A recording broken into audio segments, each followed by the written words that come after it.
વર્ષોથી આપણી સાથે જોડાયેલા છે કે જ્યાંથી એ લોકોનું ઉત્પાદન બી આપણે કરાવીએ છીએ, ઉત્પાદન એ લોકોનું લઈને એમને પૈસા આપીએ છીએ, રાઈટ?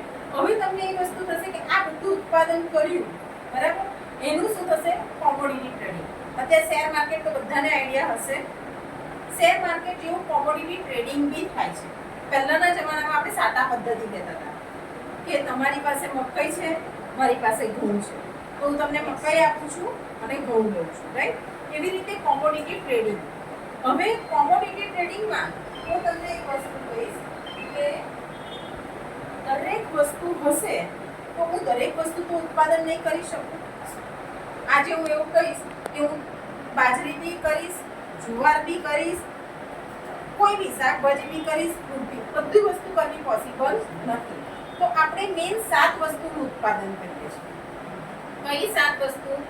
ઘઉં, ચોખા, દાળ, બટાકા, ડુંગળી, લસણ અને આદુ. હવે આ 7 વસ્તુ છે એ દરેક જણના ઘરમાં ડેલી યુઝમાં આવવાની